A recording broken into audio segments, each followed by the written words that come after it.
For decades, certain shoe brands built their reputation on craftsmanship, durability, and heritage. Buyers trusted the names because those names once meant something: handmade leather, skill factories, and shoes that could survive years of wear. But in 2026, many of those same brands are selling something very different from what made them famous in the first place. The logo stayed the same. The prices stayed high. The construction did not. Over the last few years, a pattern has quietly spread through the footwear industry. Heritage brands have been sold to investment firms, absorbed into global fashion conglomerates, or shifted almost entirely to overseas mass production. At the same time, many companies move away from durable construction methods and replace them with cheaper materials, glued soles, synthetic linings, and shorter product lifespans. Most customers never notice the change until the shoes begin falling apart. The problem is not simply where a shoe is made. Great shoes can absolutely be produced outside Europe or America. The real issue is when brands continue charging premium heritage prices while cutting the quality that originally justified those prices. Here are 6 shoe brands that no longer deliver what their reputation promises, and 3 shoemakers that still build footwear the old way. Brand number 1, Clarks. Few names in footwear carried more trust than Clarks. Founded in 1825 in Somerset, England, the company spent generations building shoes associated with British craftsmanship and timeless design. The Wallaby and Desert Boot became icons.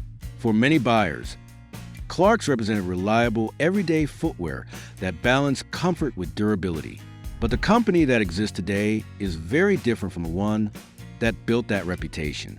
Production gradually left England over the past 2 decades as manufacturing shifted to countries including China, Vietnam, Cambodia, India, Bangladesh, and Mexico. By the early 2020s, most production had moved overseas. Ownership changed as well, first through a Hong Kong private equity acquisition and later through a Chinese holding company. The bigger issue for customers has been consistency. Buyers who owned older Clarks models often report that newer versions fit differently, use lighter materials, and were down faster than pairs purchased years earlier. Complaints frequently mention sole separation, sizing inconsistencies, and synthetic replacements for leather components that older models once used. The branding still sells British heritage. The actual product increasingly feels like mass-market footwear, wearing a luxury reputation. Brand number 2, Ecco. Ecco is one of the few large footwear companies still controlled by its founding family. And that sounds reassuring on paper. The company is known for soft leather, comfort-focused designs, and lightweight soles. Unfortunately, one construction decision continues to haunt the brand: polyurethane soles. Polyurethane offers cushioning and flexibility, but also has a major long-term weakness. Over time, moisture in the air breaks down the chemical structure of the material through a process called hydrolysis. When that happens, the sole literally crumbles apart. The worst part is that it can happen whether the shoe is worn or sitting untouched in a closet. Many customers discover the problem years later, when they pull out a pair for an event and the sole disintegrates within minutes of walking. This issue has been documented for years across customer reviews and footwear discussions. Yet the core construction method remains common throughout the brand's lineup, at prices often reaching well above $150. Buyers expect long-term durability. Instead, they are often purchasing shoes with a built-in expiration date. Brand number 3, Sperry. Sperry practically invented the modern boat shoe. The original designs were functional pieces of maritime engineering, built for grip, flexibility, and durability on wet decks. For years, the brand represented authentic American coastal style. Then came the corporate ownership changes. Over time, Sperry passed through multiple parent companies before eventually landing under a large licensing-focused ownership structure. Manufacturing moved heavily toward overseas mass production, and much of the original identity faded in the process. Today's models often rely on cemented construction, synthetic linings, and lower-cost materials that feel far removed from the rugged craftsmanship associated with the brand's history. Many buyers still associate Sperry with premium American heritage footwear. In reality, much of the current lineup operates closer to fast fashion footwear than traditional shoemaking. The shape may look familiar. The construction underneath it is not. Why construction matters. Before moving further, there's one important concept every shoe buyer should understand: how the shoe is actually built. Most modern footwear uses cemented construction. That means the sole is simply glued to the upper. It's quick, cheap, and lightweight, but once the sole wears out, the shoe is essentially finished. Higher-end footwear often uses Goodyear welted construction instead. In a welted shoe, the sole is stitched rather than permanently glued. That means it can be replaced multiple times over decades of use. A good welted shoe can survive for 20 years or longer with proper care. There's also the issue of polyurethane hydrolysis. If a shoe uses polyurethane heavy soles, long-term lifespan becomes far less predictable regardless of the price tag. One quick test reveals a lot. Look at the bottom of the shoe. Visible stitching usually indicates a welted and resolable design. Pure glue lines usually indicate cemented construction. That tiny detail often determines whether a shoe lasts 3 years or 30. Brand number 4, Rockport. Rockport once revolutionized the comfort dress shoe category. The idea was simple: combine the appearance of formal footwear with the comfort of athletic shoes. For a while, it worked brilliantly. But years of ownership changes, restructuring, and bankruptcy filings slowly transformed the company. Manufacturing moved abroad, construction quality declined, and many modern models now rely heavily on corrected grain leather, synthetic linings, and glued construction. Customer complaints increasingly mention premature creasing, stitching failures, and soles separating far earlier than expected. The original innovation behind Rockport was comfort without sacrificing quality.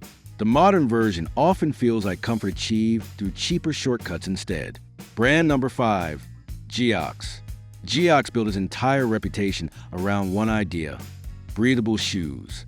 The perforated sole technology genuinely allows airflow. The problem is that the same openings can also allow water inside. That design trade-off has followed the brand for years. Customers frequently report wet feet during light rain, rapid sole wear, and cracking around the perforated sections. Most of the lineup relies on cemented construction combined with synthetic materials and polyurethane-heavy soles.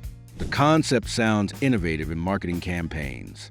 In real-world use, many buyers discover that breathability comes with durability compromises they were never expecting.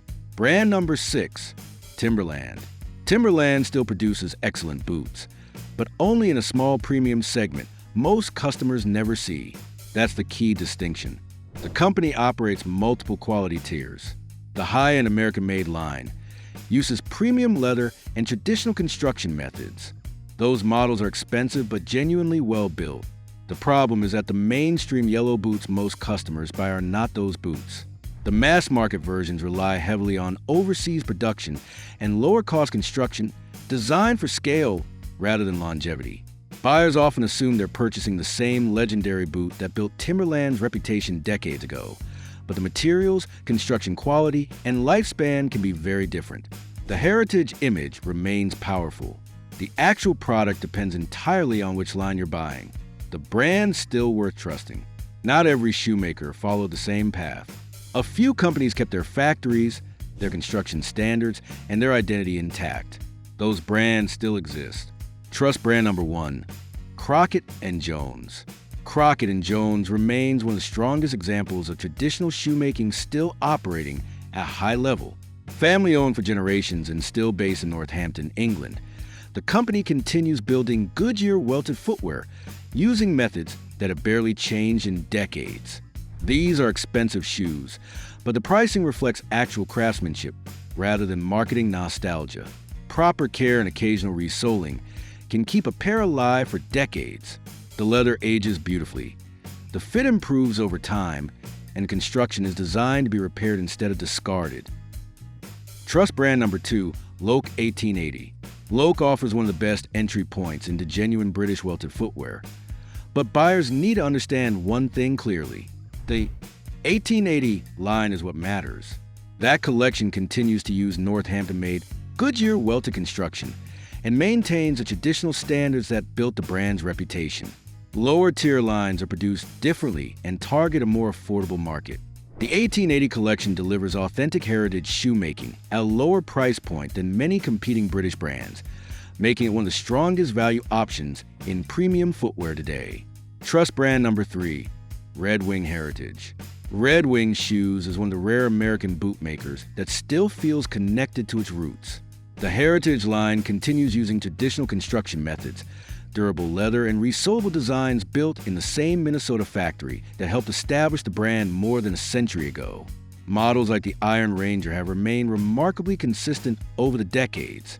They are heavy, durable, reparable, and designed to age rather than fall apart. That consistency is exactly what many heritage brands lost. The biggest change in the footwear industry isn't fashion, it's construction. Many brands still sell nostalgia from decades ago while quietly replacing the craftsmanship that originally earned customer loyalty. Ownership changes, outsourced production, cheaper materials, and glued construction have transformed large parts of the industry without lowering retail prices. That's why buyers need to stop shopping by logo alone. A good shoe is not defined by marketing campaigns or heritage storytelling. It's defined by materials, construction, repairability, and consistency over time. In 2026, those details matter more than ever.